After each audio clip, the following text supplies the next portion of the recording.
Bonjour et bienvenue dans votre émission Derrière le CV, l'émission qui vous inspire et vous guide vers l'excellence.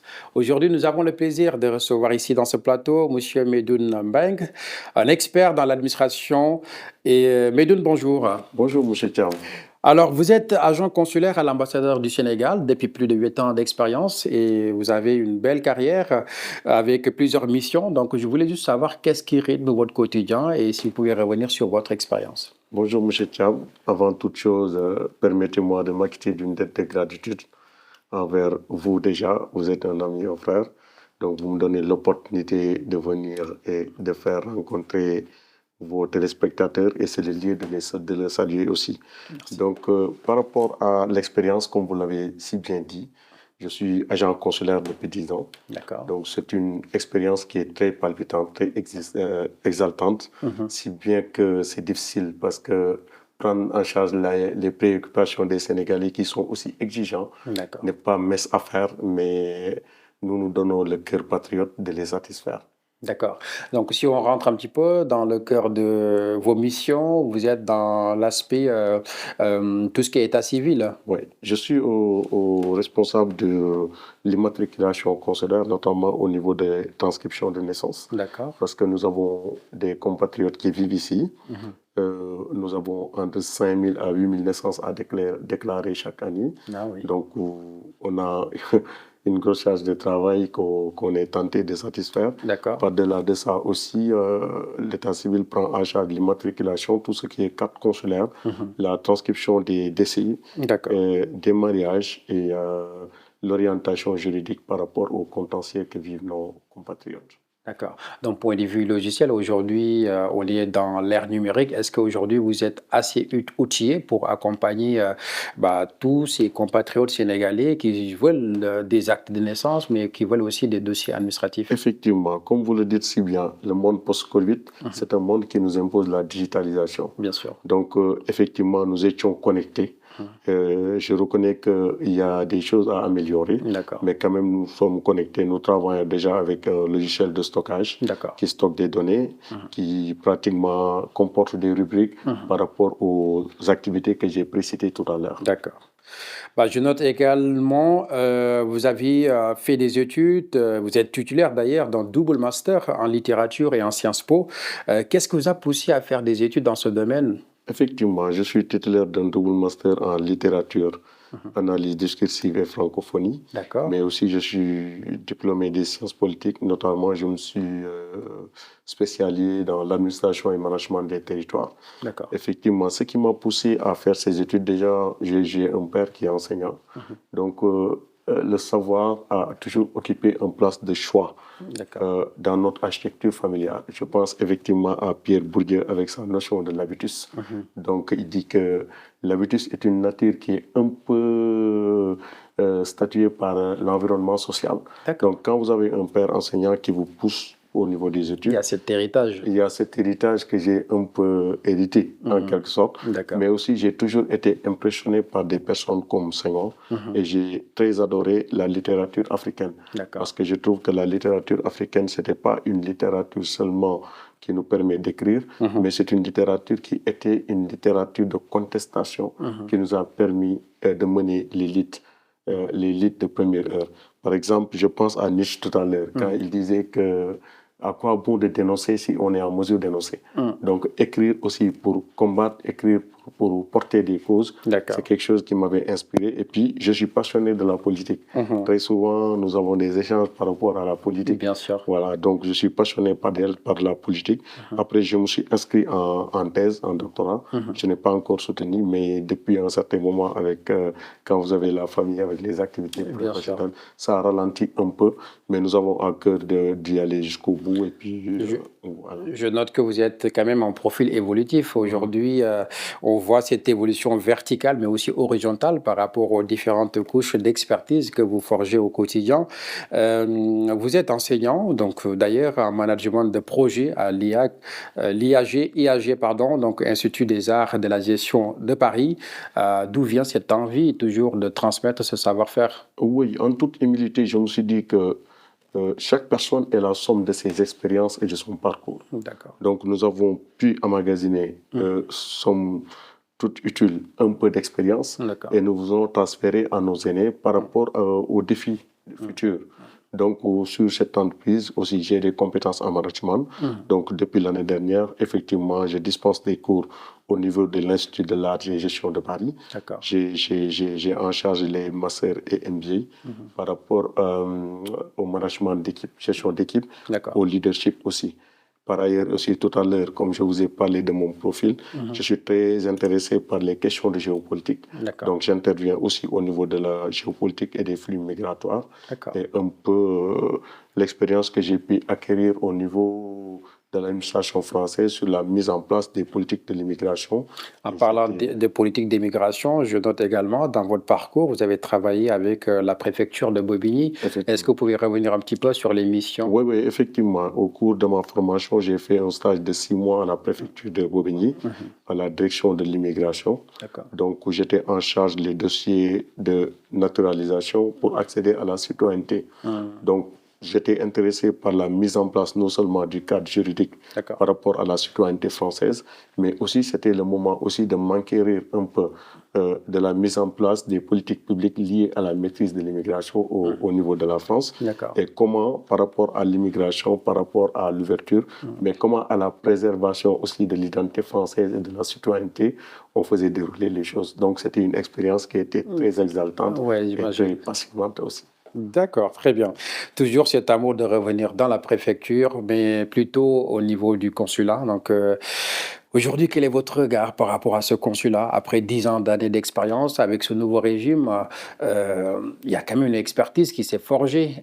Quelles sont vos aspirations à l'heure actuelle? Est-ce qu'on peut parler de projet au regard de tous vos backgrounds, d'un point de vue formation, d'un point de vue expérience? Vous avez un petit peu quand même une vision globale sur les rouages du monde de l'administration sénégalaise au niveau de la diaspora. Oui, effectivement, j'ai bien apprécié tout à l'heure. C'est le regard de l'expert en ressources humaines. Vous avez parlé d'un profil évolutif, d'un profil horizontal, mais c'est un peu le monde qu'il demande maintenant. Bien sûr. Aujourd'hui, la pluridisciplinarité, je pense que c'est l'arme qu'on doit avoir par rapport à l'accès à l'emploi. Bien sûr. Donc, fort de cette expérience, effectivement, quand vous avez 10 ans d'expérience pour prendre en charge les préoccupations de nos compatriotes, quand vous avez des expériences par rapport aussi à la disposition des politiques publiques par rapport à la terre d'accueil, ça vous donne un regard vraiment de pouvoir apporter à mon pays. Parce que j'ai la chance aujourd'hui j'étais boursier sénégalais.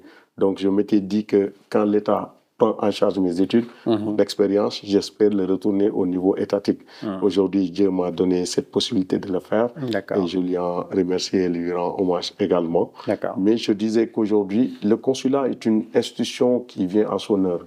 Moi, je pense que on a fait beaucoup de choses, ça il faut le reconnaître, mais aussi toute œuvre humaine est perfectible. Bien sûr. Moi, je pense qu'aujourd'hui, il faut l'adapter dans le cadre de son contexte à travers la digitalisation. Et qui dit digitalisation parle de modernisation. Bien sûr. Aujourd'hui, comment réduire le gap entre l'État et ses administrés? Je pense que ça doit être le leitmotiv du consulat. Bien sûr. Et c'est le moment aussi de faire un coucou à tous les collègues qui se donnent corps et âme aussi pour satisfaire avec les maigres moyens, les préoccupations des Sénégalais. D'accord. On peut voir peut-être dans un futur proche M. Mbengue à la tête de ce consulat, parce que moi je vois qu'il y a une réelle expertise et qu'au regard de ce parcours, c'est le poste évolutif pour répondre aux enjeux de ce monde, notamment par rapport aux Sénégalais.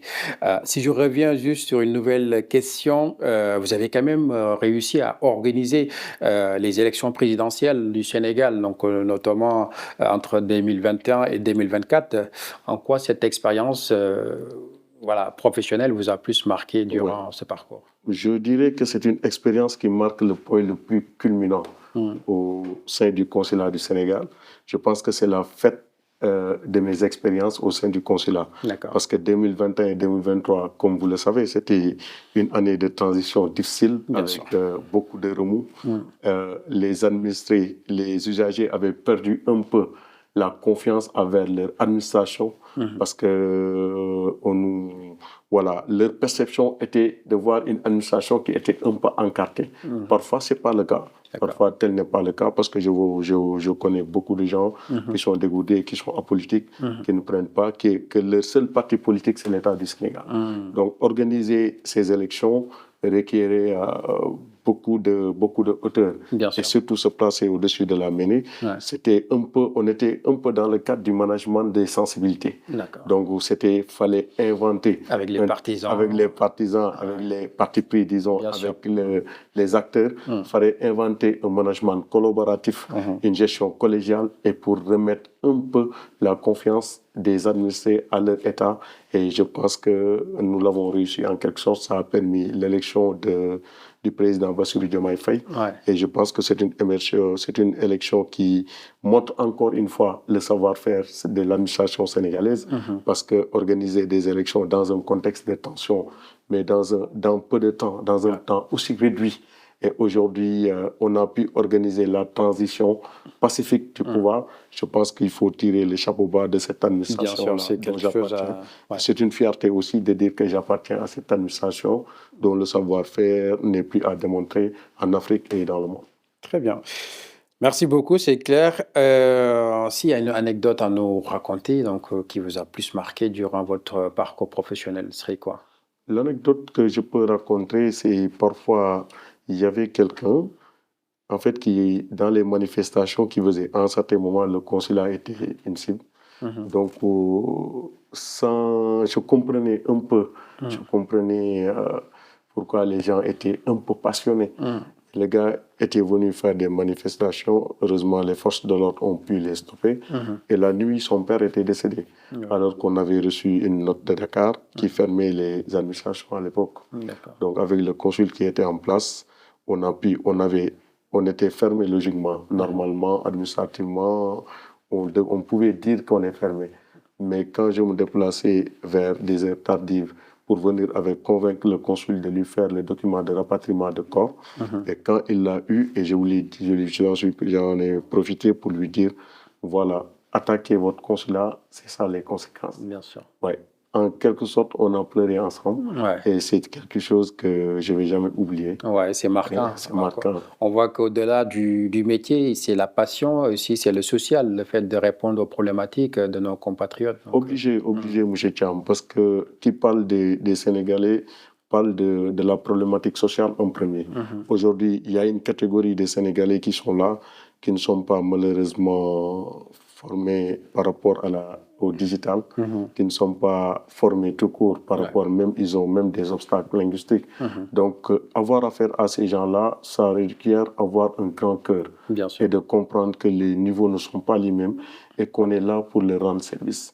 Parfois, leur agissement peut ressembler à une agression, mais en fin de compte, ce n'est pas ça, parce que c'est l'obstacle linguistique qui fait ça. Aujourd'hui, c'est l'exigence et la passion de trouver le document qu'ils cherchent qui peut poser problème.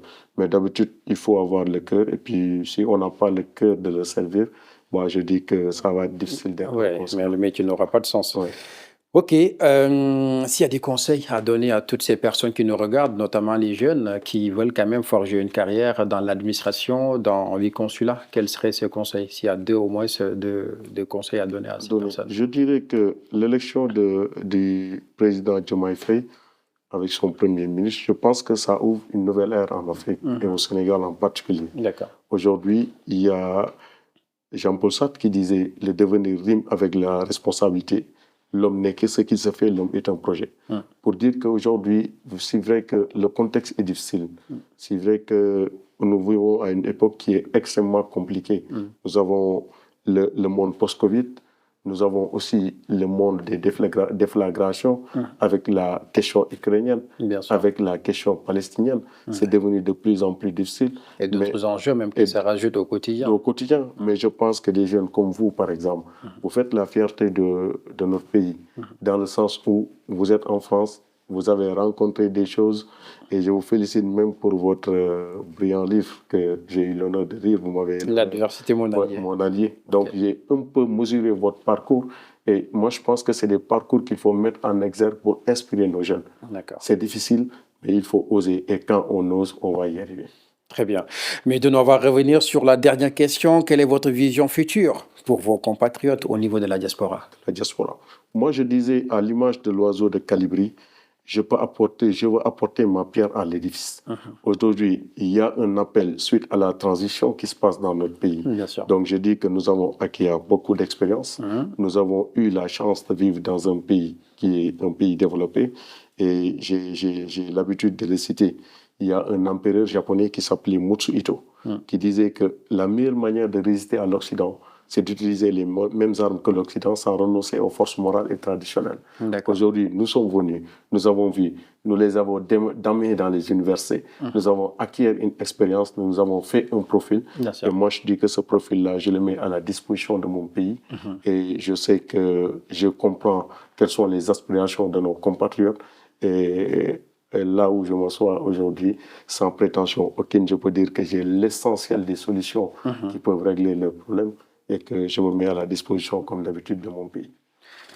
Merci Medoune. Il se met à profil de son pays. Donc, l'émission tire à sa fin. Je vous donne rendez-vous la semaine prochaine pour rencontrer une nouvelle personne qui va venir ici, dans ce plateau, nous partager ce qui se cache derrière son CV.